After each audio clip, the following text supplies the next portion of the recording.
Hi, I'm Chris Barawa, Director of the Center of Excellence for the Creative Arts at Austin Peay. Did you know that Austin Peay is home to one of the finest concert halls in the nation? Did you know that Austin Peay has 4 art galleries on campus and 1 in historic downtown Clarksville? Did you know that in 1985, Roy Acuff, the king of country music, endowed a chair that allows us to bring world-class artists to campus? The Center for the Creative Arts funds arts events such as performances, exhibitions, and readings throughout the year.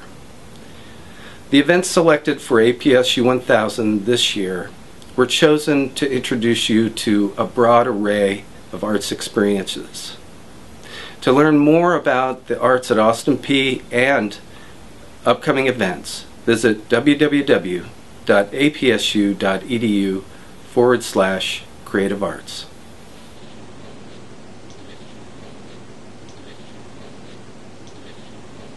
How did you come to write this book? Well, this book goes way back. I began writing some of these stories when I was in graduate school 30 years ago. And I sat down and I wanted to write a collection of stories set in my hometown or in the general vicinity of where I grew up.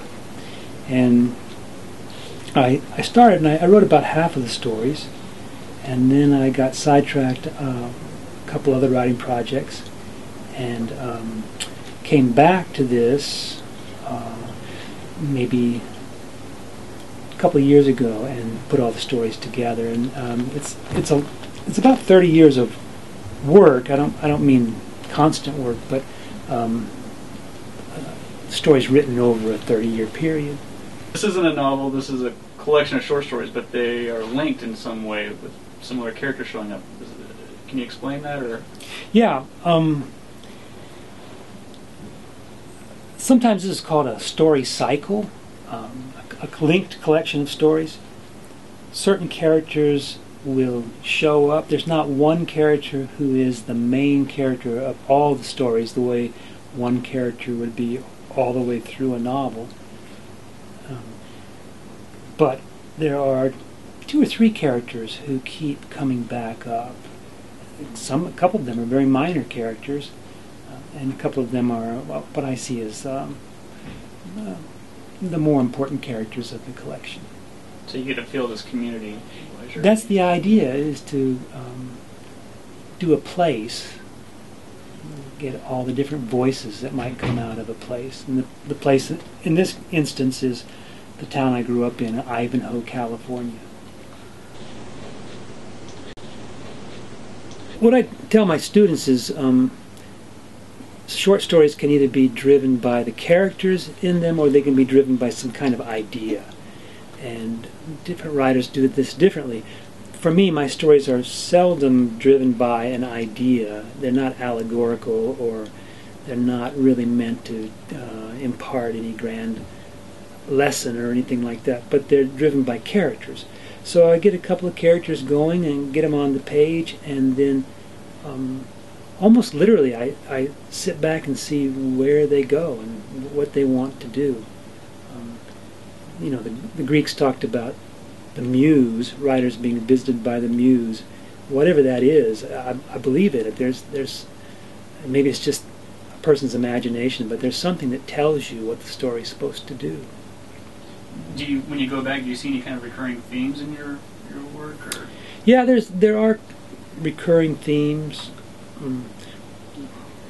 One of the recurring themes is that life can be hard. There's also a fair amount of attention being given to what people believe to be true, and I hope that some of these stories are about characters coming through some hard times.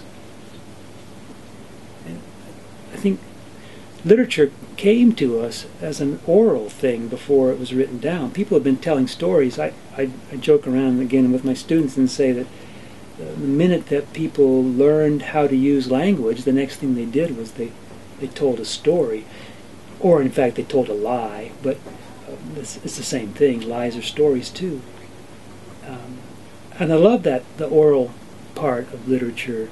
I love listening to a story. Some writers can't read their own work very well, and some writers, their voices are so hypnotizing that it's hard to hear the story. But when a story is told by somebody who does it well, it's just a wonderful way to spend an hour or so. What do you hope the audience members will take away from your reading? I hope they'll be intrigued by somebody's attempt to write literature. We're competing so much. Writers are competing so much today with other art forms like video, movies, and bad television. So we're just struggling to keep this thing alive. And I hope that people will be intrigued and say, well, I want to read some more books. I want to go to another reading, perhaps.